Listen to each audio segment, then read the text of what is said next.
investeerimisjutud. Ready and action!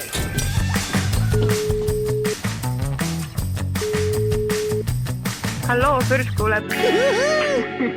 Tere head investeerimishuvilised, te kuulate Eesti kõige praktilisemat investeerimisalast podcasti Investeerimisjutud. Täna on 23. veebruar, homme on Eesti Vabariigi sünnipäev. Minu nimi on Tarmo Tanias ja seekord siis minu vastas Jürgen Pikunov. Tere Jürgen! Tere Tarmo!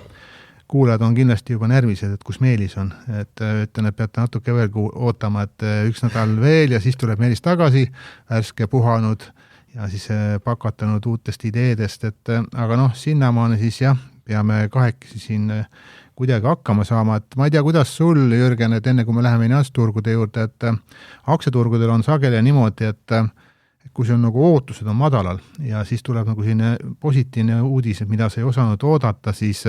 aktsiad reageerivad positiivselt. Minu jaoks oli see Henri Sildaru. Ma ei tea, kuidas sul, aga mul olid ootused madalal ja siis tuli selline pauk ja siis see emotsioon, see positiivsus on ju väga suur. Jaa, et tegelikult ju ega see meelestatus ole ka viimasel olnud selline, et keegi mingid ootus ei olegi nagu praegu nagu seadnud ka, et nagu siin suusatamise kõige muu järgselt. Mis me sellest järeldame siis, et hoiame ootused madalal, et siis on see rõõm suurem, et see on nagu parem on ju. Aga kui ma nüüd vaatan natukene eelmise nädala siis nagu aktsiaturgude liikumisi, me räägime kindlasti tausta ka, mis siin siis nagu uudiste poole pealt on nagu olnud, vahepeal tundub, et maailm on ikka nagu hulluks läinud, aga siis kui ma vaatan, et kuidas need turud nagu liikusid möödunud nädalal, SP500 Ameerikas eurodes pluss 1,9, laiapõhjane Eurostox 600 Euroopas pluss 2,1, naftahind läks küll päris palju üles 6,8%, sellest me jõuame ka rääkida, aga ilmselt kuulajad juba aimavad, mis see põhjus on. Ja siis kuld ka, et kui vahepeal me nägime siin kullahinnast langust, kasumi võtmist, et siis kui maailmas läheb närviliseks, ei ole see Bitcoin see turvavara, et rääkige, mis te tahate, aga ikkagi siis, kui on viisad närviline, siis raha jookseb sinna, mitte nagu krüptovaluutasse. Aga kui siis vaadata võib-olla selle, ütleme siis möödunud nädala sellist peasündmust ja mis on kandust kindlasti ka tänasesse päeva, on loomulikult see, et Donald Trump sai siis ülemkohtus oma tollidega põhimõtteliselt lõplikult lüüa, häältega 6-3, see ei olnud niimoodi, et napilt on ju, ikkagi kindlalt ja see on ikkagi sellise nagu segaduse kaasa toonud, et põhimõtteliselt Ameerika riik peaks siis sadadele ettevõtjatele hakkama need nii-öelda maksurahasid nagu tagasi maksma aga oled sa märganud, et Trump kunagi oma kaotust nagu tunnistaks? Ei ole, aga see uudis oli siuke väga, tegelikult nagu võib-olla sügav siis me nagu teadsime ka, mis sealt võib tulla. Ma mäletan väga hästi ka juunikuu ühte hommikut ka, kui me sel teemal ka arutlesime suvel siis ja oli ka jutuks see, et tõenäoliselt seal see ülemkoos mingisuguse otsuse teeb ka, et keerab need asjad tagasi ka siia me nüüd jõudnud ka oleme. Aga reedene päev on miski, millest võib siin ka pikalt rääkida, et siin olid nii majandustulemuste näitajad tulid välja ja ka siis samune see kohtu otsus ka, aga ma ei tea, Tarmo, mis sa arvad, kas sügav sisemas äkki Trump isegi on tal hea meel, et see otsus välja tuli, et ma pean silmas siis seda, et ta on siuke, kes väga hoolib arvatavasti siis, vähemalt niimoodi ta ka ennast presenteerib majandusest, et kui reedel tulid erinevad siuksed majandusnäitajad, mis viitasid siis 4. kvartali SKP nõrgenemisele ja samalaegselt ka inflatsioon tõusis ka tund aega hiljem tuli ka kohtu otsus, et mis sa arvad, kas sügav sisemas äkki ta isegi on talle kergendus ja nüüd nagu siis süüdistada kohust ja ma ei tea, ma ütlen sulle ausalt, et ma mingi ajal juba arvasin, et ma natuke mõistan teda. Aga nüüd on ta nagu teisel laine üle läinud, et teisele ultraeli lainele üle läinud, et ma ei saa nagu aru mingitest kohtadest. See, mis sa nagu viitasid, tõesti USA majanduskasv 4. kvartalis oodati, et kasvab 2,8%, tegelikult tuli täpselt 2 korda vähem, et tuli 1,4%. noh, ega siis Trumpil oli ju süüdlane kohe leitud. No, selles mõttes, et valitsusseisak, et noh, sinna läks vähemalt 2%, no ma siis küsin Trumpi käest, et noh, kes selles süüdi on, et valitsusseisak oli, on ju, et ikkagi ju, noh, vaadaku peeglisse, on ju. Aga noh, ütleme, kogu see teema on ju, no ta on nii palju asju lubanud ja ütleme, enamus asju nendest on täitmata. Et üks asi oli see, kus ta lubas ju, et need tollid toovad nii palju raha sisse, et noh, põhimõtteliselt me ei pea nõuda riigina nii palju ameeriklaste käest raha küsima ja noh, põhimõtteliselt ta lubas ju igale ameeriklasele $2000 nõuda peo peale, on ju. Ja siis, kui ajakirjanik nüüd küsis, ma ei mäleta, kas eelmine nädal või üle-eelmine nädal, siis Trump ütles, et ta pole kunagi midagi sellist rääkinud, kuigi jutt on igal pool lindis ja tänapäeval on niimoodi, kui sa nagu internetis oled, ega sa sealt enam välja ei saa, noh, ütleme, ja noh, ütleme, kuidas sa siis nagu sellise väite peale vastad, et ta pole nagu rääkinud, kui see kõik on lindis. Et noh, selles mõttes, noh, vastata sinu küsimusele, ühelt poolt jah, noh, mis ta siis nagu käitus on, noh, ma ütlesin, et kuidas ta käitus, et ega ta ei tunnista, noh, tema muster käitumine see, et ta ei tunnista kunagi enda viga, mina pole vähemalt kohanud. Et alati on keegi teine süüdi ja noh, nüüd kui siis noh, ta ütles ju mitmed kohtunikku seal täitsa isiklikult ja inetult ka, aga siis noh, mis tegelikult presidendile ei sobi, aga noh, siis ta ju, eks ta oli juba ju selleks valmistunud oma meeskonnaga, et kui tuleb selline negatiivne otsus tema jaoks, noh, siis peab midagi tegema. Ja siis noh, kuna siis tollid põhimõtteliselt nagu peatati, öeldi, et ebaseaduslikud, siis noh, ta leidis nagu uue seaduse pügala Ameerika põhimõtteliselt põhiseaduses, kui siis president võib noh, erakorraliselt kuni siis 150 päevaks, noh, kui on nagu eelarvega probleeme, et võib kehtestada siis nagu maksud põhimõtteliselt kõikidele riikidele maailmas, mida ta ka tegi. Ja ütleme, tegelikult see maksimummäär, mida ta kehtestada saab, on nagu 15%, esialgu tuli 10%. Ma ei tea, mitu tundi sealt mööda läks, võib-olla pool päeva. Ma ei lugenud, ma ei vaadanud seda aega, on ju, aga sellest 10 sai ka 15, on ju. Et noh, selles mõttes jumal tänatud, et seal põhiseadus on see nende nagu lagi peale pandud, on ju, et see 15% on ju, ja pluss ütleme 150 päeva, aga noh, ütleme siis, kui me nüüd püüame nagu võrrelda, sa küsisid ka, et noh, et Trumpi nagu käitumist ja mis ta siis nagu mõtleb, on ju, kui me nende eelmise aasta aprilli peale mõtleme, noh, kuidas ta siis need tolle hakkas nagu kehtestama, noh, seal oli erinevate riikidel erinevad, et noh, ta alustas tegelikult 15%, mitmed riigid said nagu väga kõrged, noh, kõige kõrgem minust oli Vietnam, sellised riigid, noh, mis oli 40% ja sealkandis on ja Hiina said kõrged tollid. Ja siis ta hakkas neid riburada pidi natuke nagu osadel allapoole tooma, et noh, ütleme, võrdes sellega, no mis tal nagu varem oli, noh, see 15 maksimum täna on igal juhul olust madalam. No, mis tegelikult tähendab siis seda, et noh, Ameerika riigi eelarvesse noh, tuleb ju vähem raha sisse, ütleme, ja pluss see, et siin on nagu see maksimum tähtaeg ka peale pandud 150 päeva, et noh, vaatasin ka see, kui uudis tuli, siis noh, need samad ettevõtted ka mitmed, ütleme, kellel siis nagu tollidest võib-olla kõige enam mõjutatud olid, noh, Nike üks ja sellised, ütleme, mitmed siin jalatsi tootjad, kelle tootmine on selle Aasias, on ju, noh, nendel oli see väga positiivne uudis, et noh, nemad igal juhul võidavad, et noh, varem olid need tollid seal oluliselt kõrgemad, et nüüd on siis maksimum 15, aga noh, kui me mõtleme nüüd siis nagu, ma kunagi küsisin, ma ei mäleta, kas sinuga ka, aga eelmine nädal Martiniga, kui me saadet tegime, et kui me mõtleme nüüd, et kes on Ameerika sõbrad maailmas, et noh, järjest vähemaks mulle tundub, nagu jääb neid, et noh, kui sa nüüd nagu lihtsalt kõigile kehtestad nagu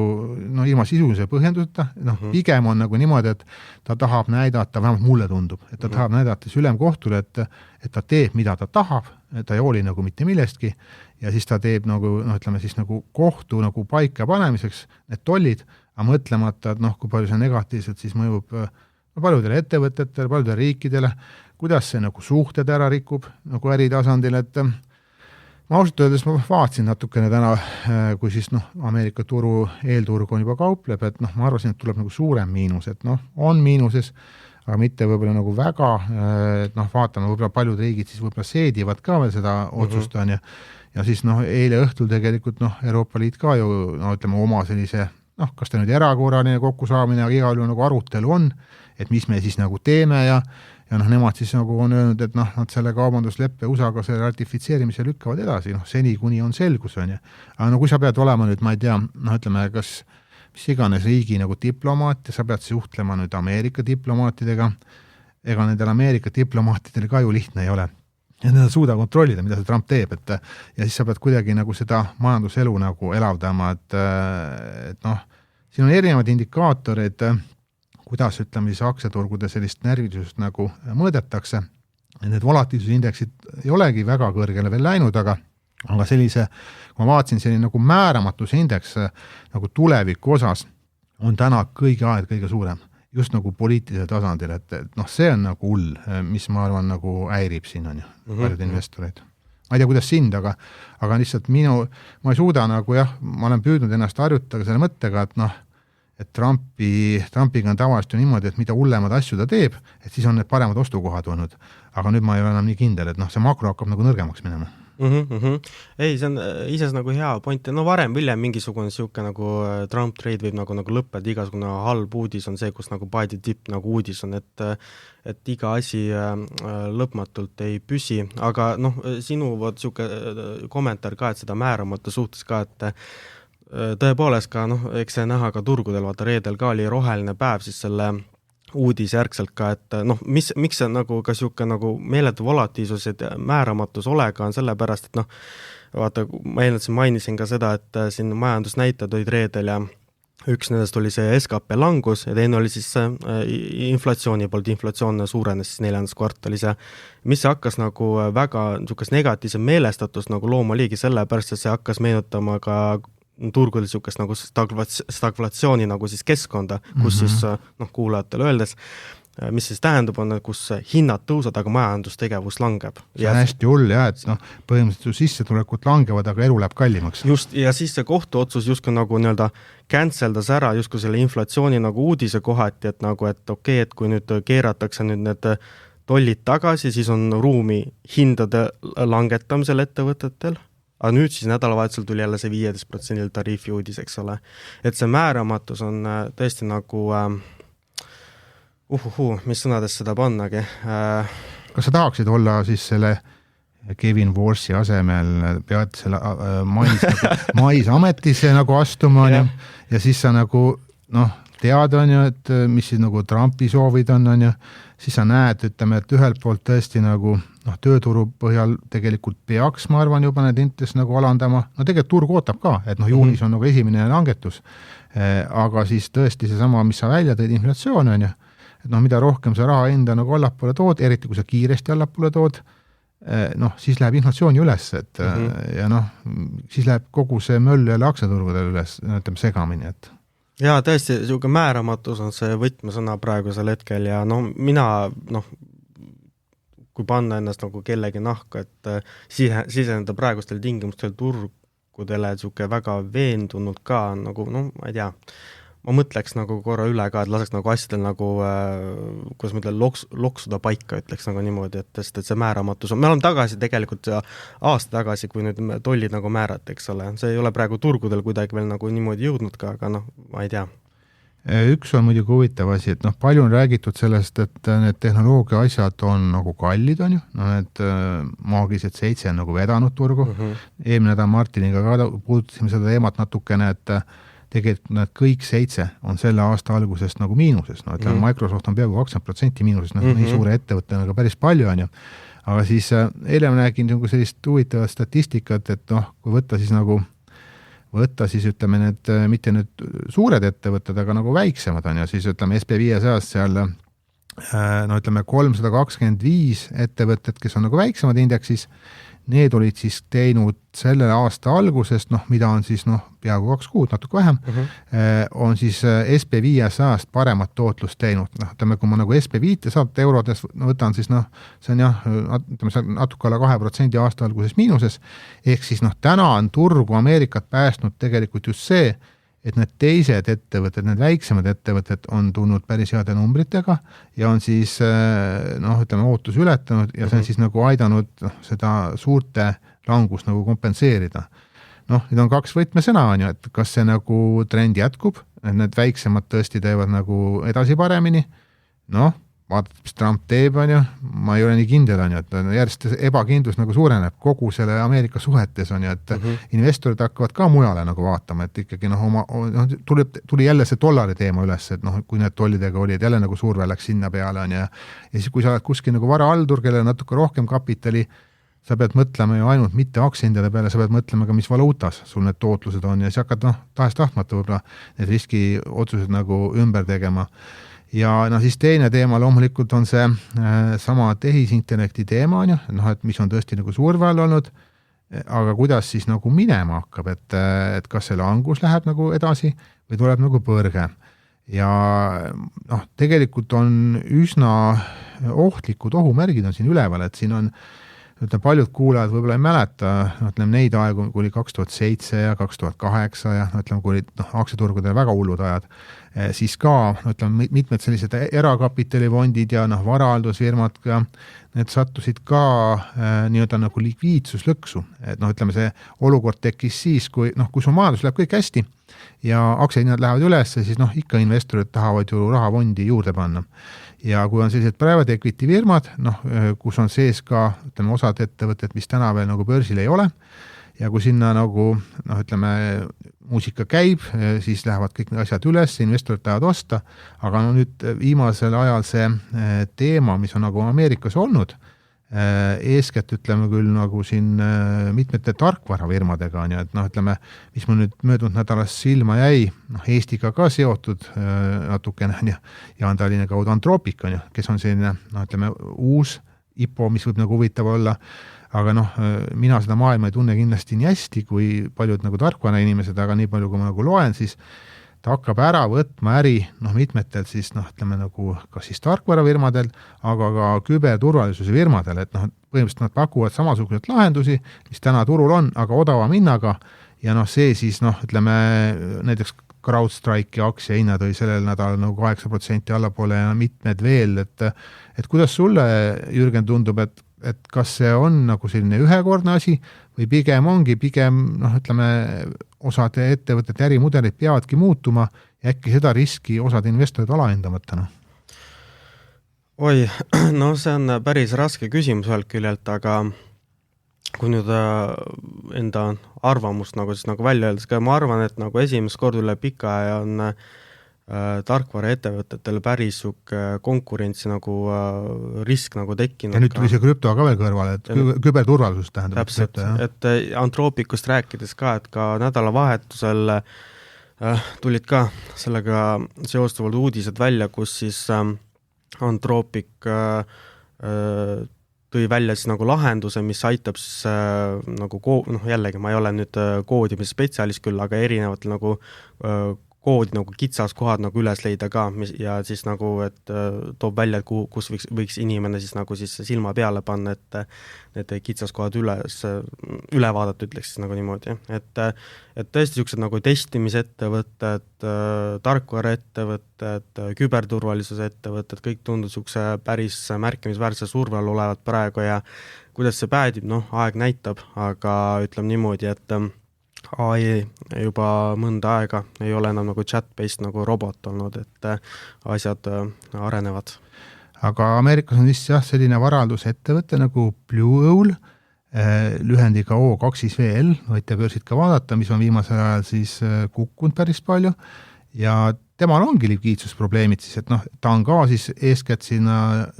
klientide raha AI-sse investeerinud, siis tarkvaraga seotud asjadesse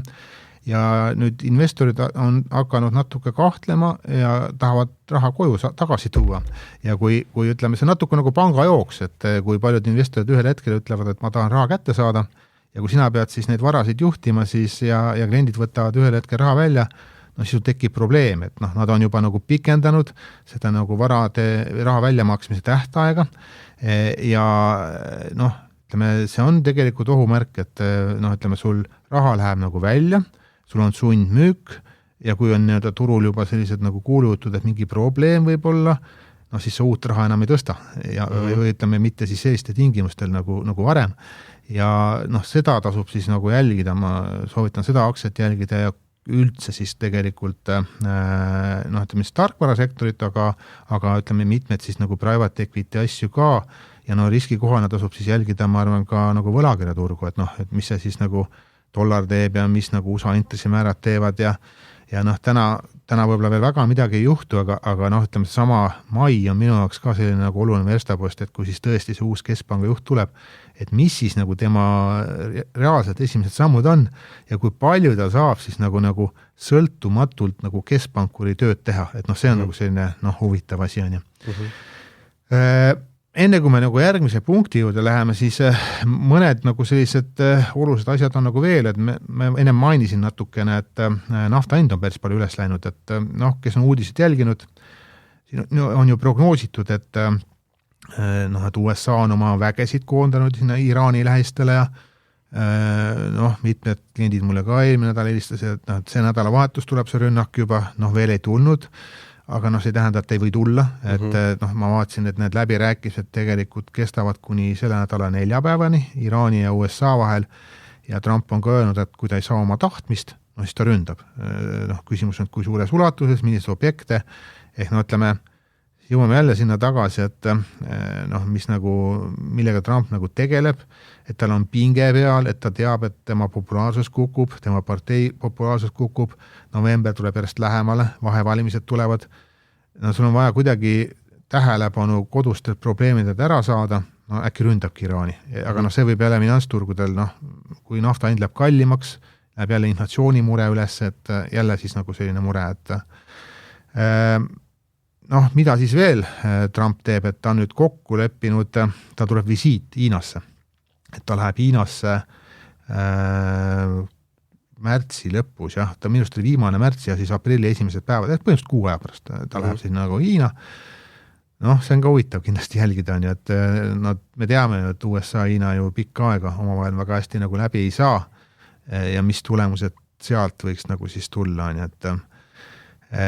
täna on meil Hiinas on siis uus aasta on ju, et uus aasta algas on ja Hiina turud on kinni, Jaapani turud on pühade tõttu kinni, aga kui me nüüd Eesti peale natuke mõtleme, et meil siin nagu majanduses pigem on positiivsust natuke võib-olla juurde tulnud, kuigi ütleme igasugused need Trumpi tegevused meile ka ju kaudselt negatiivselt mõjuvad, aga algasid ju nüüd Eesti lahtisid meistrivõistlused tulude deklareerimised, ma ei tea, kas sinul on Jürgen juba tulud deklareeritud, ma ise tegin ära. Ma just see nädalavahetus, mis olin, tegin ka samuti ära. Miks ma küsin, on see, et me võime kiruda küll, et ütleme võib-olla keeruline ja hästi palju sõltub, et kui palju sul väärtpaberitehinguid ja muid asju, et tavainimesel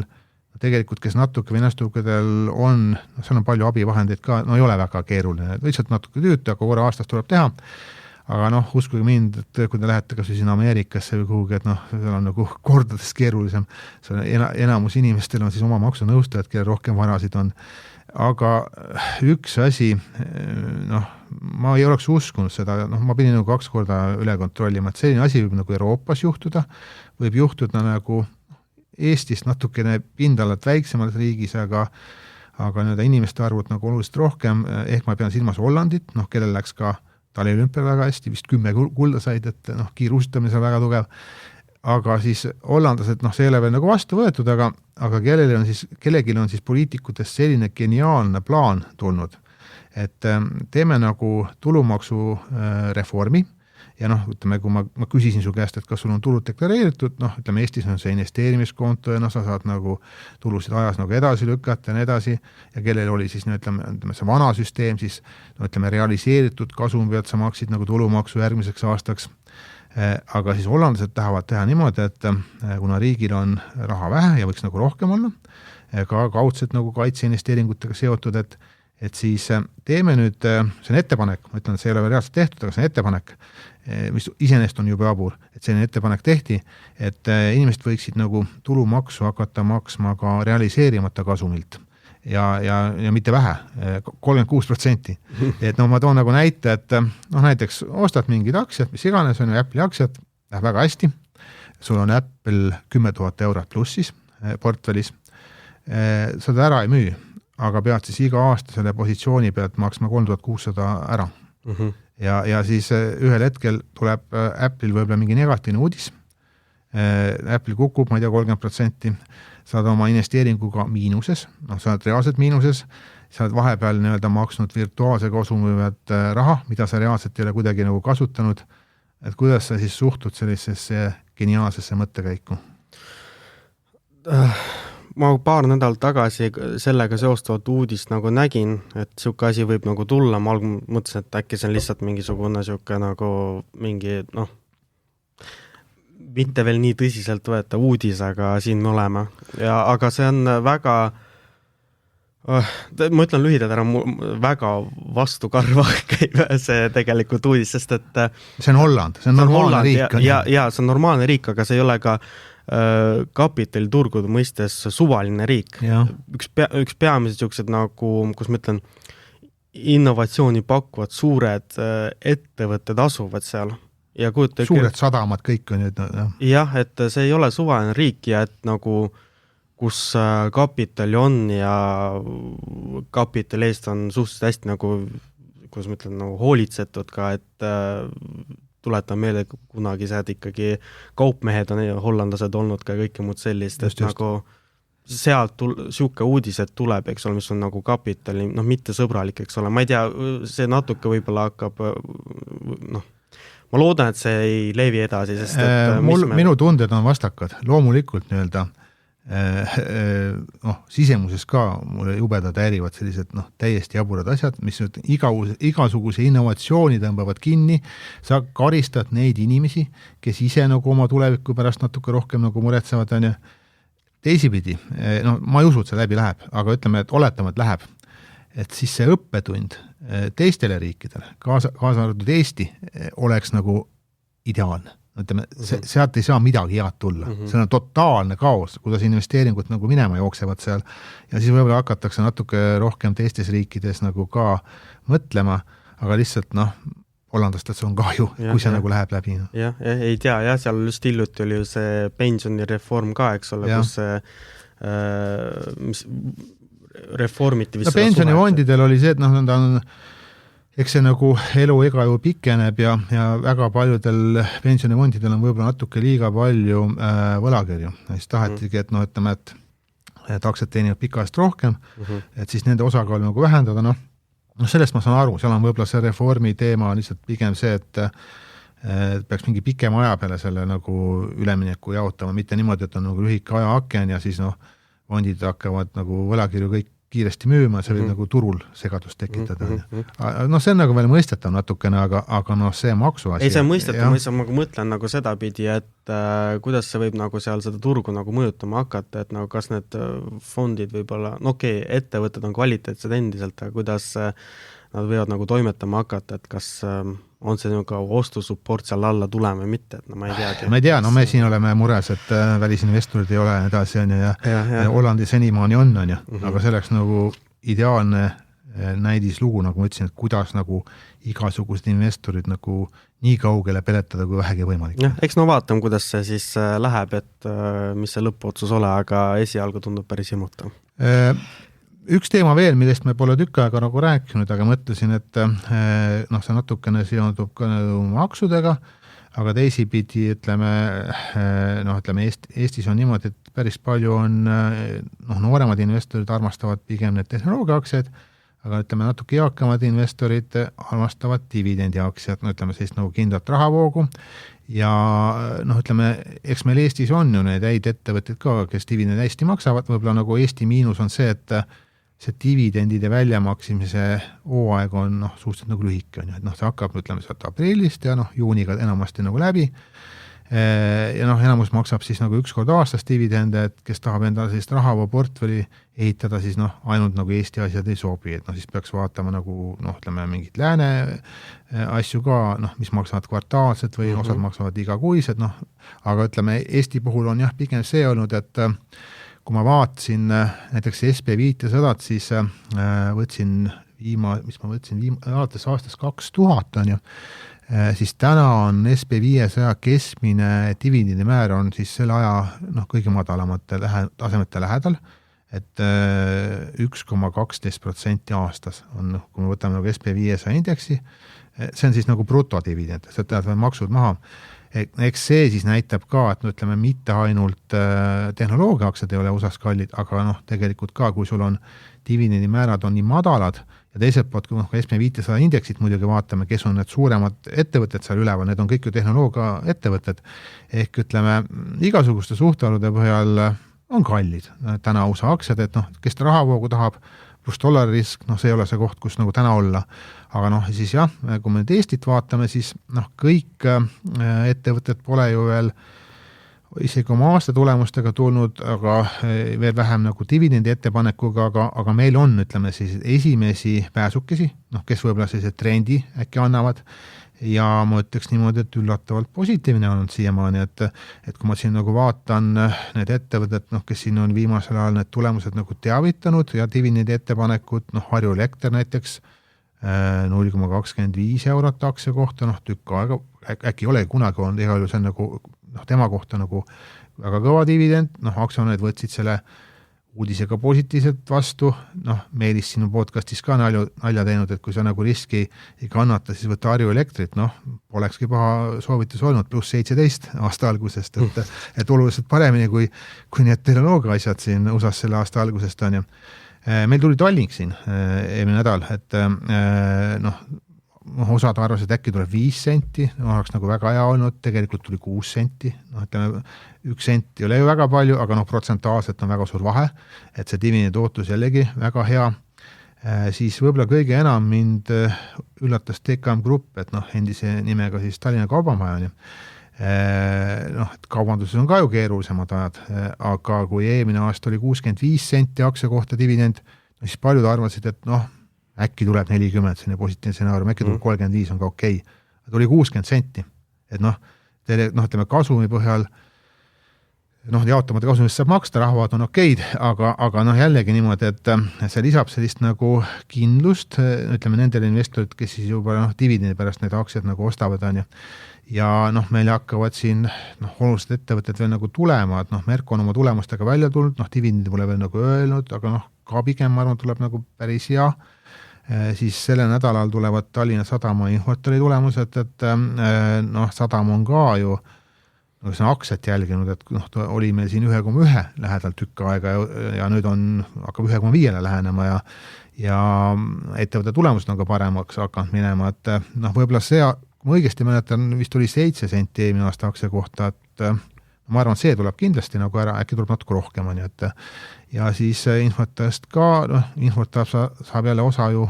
ka Tallinki dividendist, et noh, see ka lisab sellist kindlust, et sealt võib hea dividend tulla. Noh, Tallinna Vesi võib-olla selline noh, stabiilsem, aga kes ei ole veel tulnud, dividendi ettepanekuga on muidugi pangad, on ju,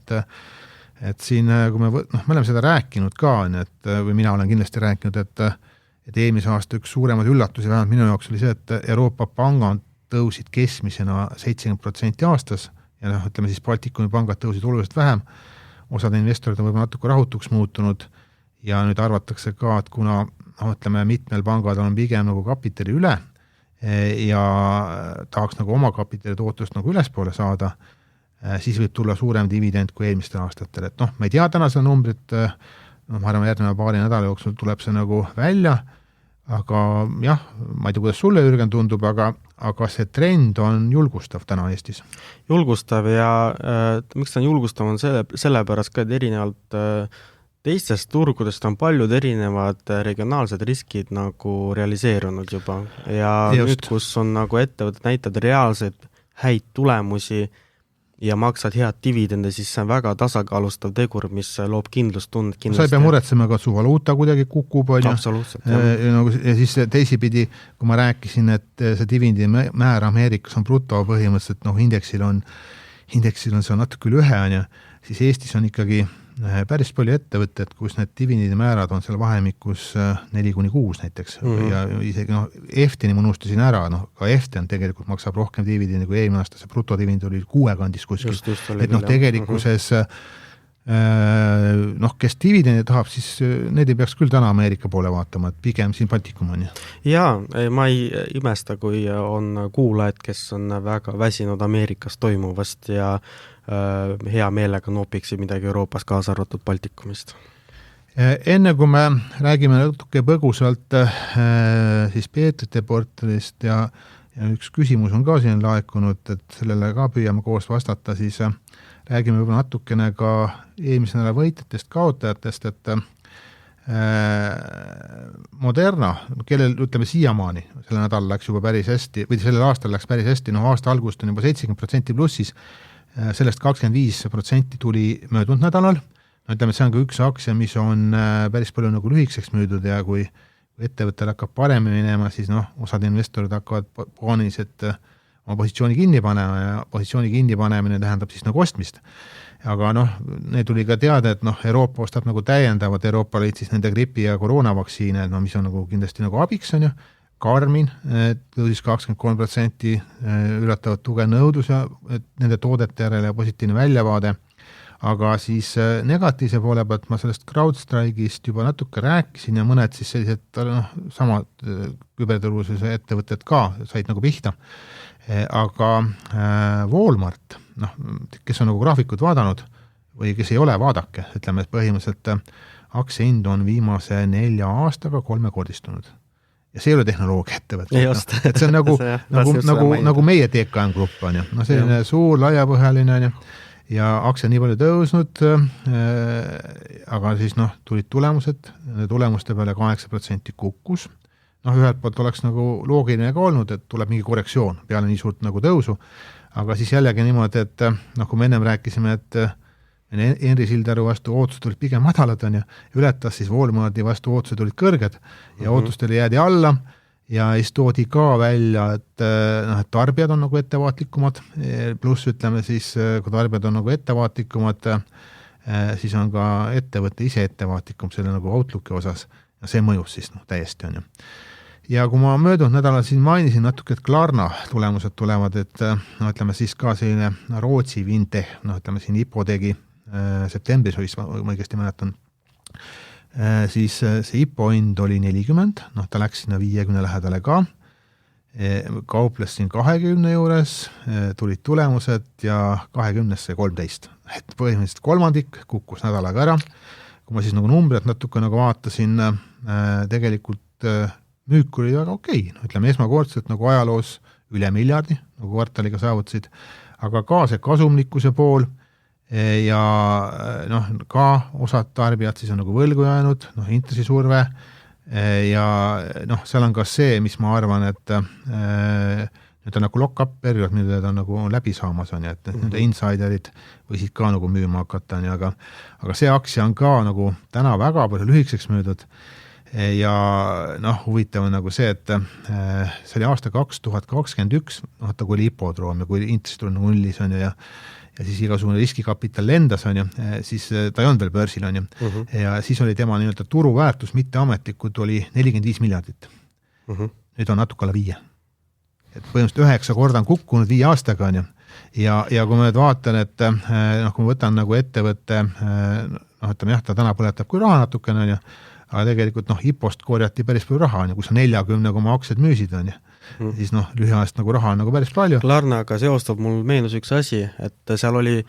vist kuidagi selle äpiga finantseerimisega siis nagu teostati mingisugused nagu pettus, et kuskil seal ostati mingi hulga elektroonikat kokku kuidagi nagu välditi nagu finantskohustus mingi siuke värk. Aga see teema, seda ma isegi ei tea, aga nad on, tegelikult neil on nagu need partnerid on päris head, on ju, ütleme kaupmeeste poole pealt on ju, et aga ütleme siis IGEA näiteks Rootsist on ja siis USAs ka suured ketid on ju, aga tõesti toodi see välja, et osad tarbijad on siis nagu võlgu jäänud, põhimõtteliselt nemad siis annavad kaupmeele raha, põhimõtteliselt teenivad nagu kaupleme natuke discountiga ja siis ütleme see, kui sa nagu täna nagu ostad ja pead hiljem makstes sa siis pead nagu intressi ka maksma selle eest on ju, aga kui sa nagu võlgu jääd, siis on nagu halb laed on ju, et ei tule nagu tagasi, et aga siin on, ma arvan, mitmed asjad nagu võimendunud on ju, et ütleme esiteks nagu algused ootused väga kõrged, ei tulnud sellist nagu kiiret läbimurret on ju, ja nüüd mul tundub on nagu teine äärmus on ju, nagu oleks kõik on ju, nagu sa mõtled nagu kogu selle nad on nagu USA-s, nad on Kanadas, nad on Saksamaal, nad on Rootsis, nad on Inglismaal, Austraalias on ju, et ja kliendibaas on nagu tegelikult kõik see kasvab, on ju. Kui nad kasumlikkuse nagu korda saavad, no see võib olla huvitav koht, aga noh, täna on natukene võib-olla langen nuga, et peaks võib-olla natuke paar kvartalit nagu ootama, on ju. Aga siis me veel vaatasin, et neil on 3000 töötajat, on ju. Ja siis nende üle maailma siis on ju, et kõigest 3000 on ju, aga noh, miks ma seda räägin, on see, et nende tegevjuhiga oli intervjuu ja noh, tema on ka selline AI usk, on ju. Ja ütles, et 4 aasta pärast on 3000-st 2000. Ja siis ta ütles veel seda ka, et ta ei ole kindel, kas tema ametikohta ka vaja, et äkki nagu AI teeb selle töö ära, on ju. Et seda me ei tea, on ju, aga ütleme, see surve on ju, ikkagi nagu kulude vähendamiseks on märkimisväärne, on ju. Aga selline liikumine oli siis nagu väga suur, on ju. Ei, märkimisväärne, väga huvitav. Et ja siis natukene siis ka virtuaalportidest, et me Meelisega siin arutasime erinevaid asju, kuigi Meelist ei ole, siis me räägime pidevalt, on ju, siis me natuke seda Klarnat isegi mõtlesime, on ju, et nagu võtta, aga kuna võib-olla natuke liiga segane see seis, et ta panime nagu jälgimislisti täna ja ütleme siis Väikse Peetril on endiselt siin pea 600 eurot on raha konto peale, et me ei ole nagu ostnud, on ju, aga mitmed nimed on siin jälgimises, et äkki siis nagu lähinädalatel on midagi nagu rääkida, on ju. Rahavaportfeliga ka ma nüüd tehingut möödunud nädal oli teinud, aga sellega nagu üllatavad hästi selles mõttes, et umbes kuu aega on siis olnud, ütleme meil lahus see kasv ja dividendid ja see rahava pool on 7,7% kasvanud, et väga palju on ju, ma ei hakka üle kordama, et mitmed asjad nagu õnnestusid, aga tegelikkuses täna on siis 16% nagu võlakirja poole peal, need võlakirjad teenivad seal keskmiselt 4-5% aastas nagu intressi, et seni, kuni me ei ole nagu paremat sellist dividendi aktsiat leidnud, praegu hoiamegi pigem siis seal on ju, aga jah, kes on siis viimasel aidanud, võib-olla on see sama Realty Income, et kus siis nagu riskikapitalist on raha välja läinud ja ütleme sellistesse püsivatesse, kindlamatesse asjadesse nagu liikunud. Ja aga kuigi siis Meelis puhkab, ega ta aktsiaturgudest eemal ei ole, seda ma võin teile kuulajad kinnitada ja pakub mulle kogu aeg siis need erinevad ideid, et kui siis jah, mitmed asjad kukkusid siin stop-lossiga välja ja mingil hetkel oli 60% Suure Peetril siis nagu USA treasuris, see on siis nüüd langenud 44% peale ja mida siis Meelis siin juurde ostis Corningit, ostis Apple'it, Optoelectronicsit juurde ja uue nimena on sees kõigile tuntud nimi Eestis, et Nokia, et see ei ole enam see Nokia, mis kunagi telefone tootis on ju, nüüd ta ütleme siis ehitab erinevat nagu telekomivõrke pigem ja see tees on siin see, et ta koos Nvidiaga siis 6G-d põhimõtteliselt peaks nagu tegema, põhimõtteliselt siis Nokia teeb Nvidiale 6G-d on ju, et Nvidia on siis nagu tellija poole pealt, et huvitav on ju. Aga jah, ütleme siis, kuna see möll siin ikka nagu käis, paar nädalat tagasi siis 8% miinuses see kasvuportfell täna on ju, et hoolimata sellest, et 44% on rahas on ju, et natuke nagu hirmutab on ju, kui sa võtad eriti selle summa pealt, 80 000 kuskil nagu näinud on ju, tuleta meelde, et suur osa sellest tõusust, et üldse nagu miljonist sai 2 miljonit 2,5 aastaga, olid need Meelise need nii-öelda raketid, mis nagu ütleme eelmistel aastat tõusid, võib-olla siis see aasta on siis natukene selline nagu teisipidi aasta. See kuulajatel ongi lisaväärtus pakkuvad, kes lihtsalt valikuvõimalust on. Jah, et mõista ka, et erinevatel perioodidel turgudel erinevad aktsiad käituvad väga erinevalt ja see iseloomustab ennast praegu väga palju, et kuidas praegu dividendi aktsiad käituvad ja kuidas ka kasvu. Ja tuleta meelde, et tegemist on ikkagi sellise, pole ju reaalne raha, need on virtuaalportid, need on nagu koolitusprojektiga ja et näidata, enne kui inimesed siis nagu reaalse rahaga lähevad, et neil oleks võimalik nagu meie blogi kaudu lugeda, meie podcasti kuulata, et võimalikult hästi aru saada, et kus need riskid on ja siis nagu valida endale see sobiv tee on ju. Aga meil on üks küsimus ka tulnud, et tundub, et paljud kuulajad on ka siin olümpial ummuses olnud või aga Bruno on siis küsinud, et aktsia kohta, mis on siis ka Suure Peetri kasvuportfellis sees, Novo Nordisk, et ta on märganud, et seda saab osta 3 eri valuutas, et eurodest, dollaritest, Taani kroonidest. Et millist varianti peaks eelistama ja mis oleks põhjendus? esimene variant on loomulikult see, et investeerimisele on see, et noh, mida madalamad saab kulud hoida, seda parem on ju. Et see sõltub, on ju, et mis valuutad sul nagu portides nagu olemas on, et vaevalt, ütleme, et tavalisel investoril on Taani kroonid nagu kontol, et kui tal ei ole seal mingid Taani aktsiad, mis ta on nagu maha müünud, aga noh, tavaliselt ei ole inimesel Taani kroone. Et noh, selles mõttes Taani on küll Nordiski koduturg, noh, likviidsus on nagu hea, aga selleks, et siis sealt osta, noh, siis tuleb valuutat konverteerides on kulu. Teised alternatiivid, mis tavaliselt investoritel on rohkem portilis, on kindlasti eurod ja dollarid, noh, kui on nagu dollarid, siis ma soovitan USA-st osta, kuna USA-s on likviidsus parem, lihtsalt natuke nagu Euroopas, et noh, Saksamaa poole pealt,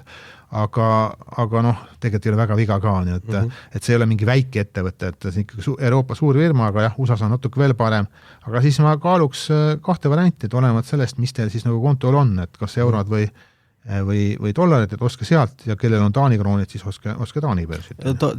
Üks küsimus, Tarmo, et saaksid kuulajatele ka selgitada, et kas ongi sama küsid vastu, kas turu valik ja see, millises valuutas see kaupleb, kas see mõjutab dividendide maksumäära? Ei mõjuta, et kuigi on mingid erandid, on ju, aga noh, rusikareegel on selline, et maksustamine ei olene sellest, mis börsi kaudu sa need aktsiad ostad, aga lihtsalt oleneb sellest, mis riigi ettevõte see on. Et, noh, et põhimõtteliselt siis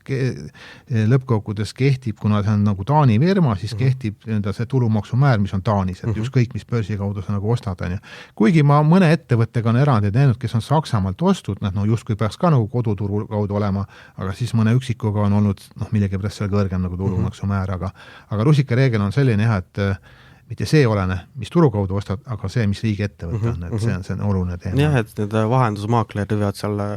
midagi no seal on muidugi see, et kui sa ostad mingid asju nagu USA-st, on ju, no ütleme, võib-olla üks paremad näited on nagu Inglismaa, on ju, no Inglismaal on dividendidelt ei ole tulumaksu, aga Inglismaal on börsi käibemaks, et noh, mis on nagu see siis väliskapitali investorid. Just, et see on 0,5%, no see on päris palju, on ju. Aga kes siis nagu tahab, no ütleme, ei tahaks ju maksta nagu 0,5% lihtsalt lisaks tehingutasule. Et siis, mida mina ise olen teinud, et ma olen pigem ostnud siis Inglismaa neid häid dividende asju USA kaudu, noh, et siis põhimõtteliselt väldid seda börsi käibemaksu, aga no USA-st tuleb arvestada sellega, et noh, nad on seal nii-öelda nagu ADR-idena ja noh, nendel on siis nagu hoidmistasud aastas natukene, aga need on oluliselt madalamad kui see 0,5% on, et noh, aga siis ma ostangi Inglismaa ettevõtet USA kaudu ja kehtib Inglismaa tulumaks, ehk noh, ma põhimõtteliselt väldin nagu mõlemat, et väldin nagu Inglismaa seda käibemaksu ja samas siis väldin USA tulumaksu, ja noh, kõik on legaalne, eks midagi illegaalset ei ole, aga seda tuleb teadma lihtsalt, et nii need reeglid on. Ja, et noh, eks vaata investoritel ongi vaata see muster väga erinev, aga mõned armastavad isegi dividendiaktsiatega tehinguid teha, teised üldse ei taha midagi teha, ostavad ja unustavad, eks ole. Et see võib ka määrava nende lahenduste puhul. Jaa, siis Bruno on teine küsimus veel, jätkuküsimus, et tal on selline, ma ei mäleta, kas sina, Jürgen, või keegi teine on mulle kunagi sellest ettevõttest ka rääkinud, et noh, selle lühend on SIM, SIM Integrated Shipping Services, kas see on Iisraeli firma? Iisraeli firma on ja noh, küsimus on Bruno siis konkreetselt selline, et tema on sinna pikalt investeerinud ja kuna tegemist on hea dividendi aktsiaga ja nüüd on siis üks teine ettevõte teda ära ostmas ja noh, selle peale siis no ütleme, SIM-i aktsia tegi kõva hüppe ja ütleme siis väljaostmishind on tegelikult $35, noh ütleme, see oli siis põhimõtteliselt 40% siis kõrgem suurusjärgus noh, sellest turuhinnast, kui see uudis nagu välja õigati on ju. Ja noh, täna on siis see hind 29 juures turul on ju ja siis Bruno küsibki, et noh, kuna see SIM moodustab ka üle poole kogu tema portfellist ja tema riskitaluvus on suur, et mis siis nagu mõtet teha oleks, et kas siis paneks osa positsioonist kinni ja kas siis börsil kaubeldav aktsiahind üldse jõuab ülevõtmise pakkumise hinnani, et jah, ikka jõuab, kui see tehing nagu lõplikult regulaatorite poolt heaks kiidetakse, et mida suuremaks see tõenäosus nagu kasvab, et noh, see tehing nagu heaks kiidetakse, siis ta lõpuks jõuabki sinna, et noh, sa ei pea lõpuks midagi tegema, sul ühel hetkel võetakse need aktsiad konto pealt ära ja pannakse raha asemele, on ju. Aga noh, kui sa kahtled, et see tehing läbi ei lähe, no siis sa võid nagu müüa, nii et iseenesest niimoodi nagu töötab. Mina isiklikult selliseid aktsiaid nagu SIM ei pea headeks dividendi aktsiaid. Põhjusend on see, et kui vaadata seda dividendi määra, see on küll ahvatlev. No ütleme, täna ka, kus ta on siis nagu tõusnud 40% suvalt, on see dividendi määr 14%, enne seda ta oli ju 20 kandis kuskil, on ju. Aga mida tasub nagu jälgida? Esiteks seda sektorit, ütleme see laevandus on üldse siin ebastabiilsem, sageli on hästi sükliline, ühel hetkel siis nagu dividendid võidakse peatada, mida on ka selle ettevõttega juhtunud, ja teine asi, kui sa tahad nagu head dividendi aktsiat nagu valida, stabiilset, jätkusuutlikku, siis see dividend peaks ajas kasvama. Kui sa vaatad täna, ütleme siis seda SIM-i nagu dividende, on ju, siis võtan korra siin Bloombergiga lahti, siis põhimõtteliselt ta on siin maksnud ka, ütleme isegi mitte kaua, 3 aastat tagasi, $6,4 põhimõtteliselt kvartalis, on ju, siis läks 1 kvartal mööda, 2023 oli 0, ei maksnud nagu üldse aasta aega, ja nüüd siis nagu maksab seal, ütleme 31-47 senti, ütleme seal sisuvat, ütleme siis nagu kvartalis on ju, aga absoluutnumbris see dividend on ju kõvasti kukkunud. Dividendi määr on ikka kõrge, mis tähendab tegelikult seda, et ju siis see aktsiahind on ka ju tippudest väga palju allapoole tulnud. Ja see ongi selliste aktsiate probleem, et kui sul nagu dividendi lõks ikkagi, et ütleme, sageli on niimoodi, et sa saad küll selle kõva dividendi määra, aga aktsiahind kukub rohkem, kui see dividend nagu on, ja ühel hetkel on lihtsalt niimoodi, et sellega läks hästi, osteti ära, aga kui vaadata ka siin Norra poole, seal on palju sellised logistikaga, laevandusega seotud asju, et kus on hästi sükliline, ühel hetkel läheb väga hästi, ja siis ühel hetkel peatatakse üldse maksed, üks nagu võib-olla ütleme mitmed sellised naftapuurimisfirmad, kunagi oli Seadrill selline ideaalne nii-öelda maksja, aga siis ühel hetkel mäletad, nafta hind läks miinusesse turul, mis on enne kuulmatu, nafta hind miinuses, ja see lõpuks viis selleni, et see ettevõttaks pankrotti. Et need on siis nagu minu märkmed, et mina sinu asemel, Bruno, ei teeks praegu midagi, ma arvan, et tehing läheb läbi ja ma oskan nüüd kuupäeva täpselt öelda, aga täpsemalt, ütleme, firma kodulehte nagu jälgida börsi uudis, et see tõenäosus on väga suur, et siis ma lihtsalt siis saad ise nagu edasi mõelda. Aktsiahind ka peegeldab päris ma ei tea, mis on tema nagu Bruno ostuhind on ju, aga ütleme siis viimasel ajal nagu väga hästi muidu läinud. See jutt, mis sa rääkisid ka Norra ettevõttest, veidi kattub ka SIM enda ka, et tal oli ka samuti siuksed erandlik suke kasum ka vahepeal, et seal väga palju mõjutas tol ajal see ka, et mis seal Lähis-Idas toimus ka, et seal erinevad mässulised siis ka neid laevu seal tulistasid ka, siis nagu pani siuksesse olukorda ka, kus need logistikaettevõtted said siis rohkem küsima hakata ka transpordi eest ja kõike muud sellist, et ühesõnaga jah, et dividendi aktsiana võib-olla ütleks ka, et siuksed ettevõtted võivad nagu tihtipeale siuksed, mis ingliskeelne hea välja, value trap. Value trap, jah. Ehk me eesti keeles ongi dividendi lõks põhimõtteliselt, et aga ega võib ju olla selliseid ettevõtteid ka, aga kui Bruno kirjutab, et tal on pool portfellist selle peal, siis minu jaoks on liiga palju, et see on sellised nagu riskiteema natuke. Tõepoolest, jah. Aga tõmbame siis tänaseks otsad kokku, me oleme Jürgen juba märkamatud 53 minutit rääkinud. Saate meile kirjutada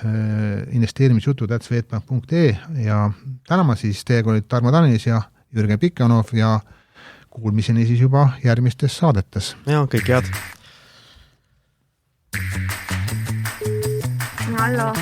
Juhu! Kuule, siia lõppu tahtsin veel sulle öelda, et finantsteenust pakub Swedbank AS tutvu tingimustega ja pea nõu. Esitatud teave on informatiivne, tegemist ei ole investeerimissoovitusega ega kutsega osta või müüa väärtpabereid või teha muid tehinguid. Teave emitentide tegevuse kohta tugineb nende finantsaruannetel ja muudel avalikel allikatel. Cool. Aga mis see evidentide on? Ei teagi niimoodi kohe praegu öelda. Ma ei tea. No see, pane ära nüüd. Pane ära, Turu. Näe. Ciao. Ciao.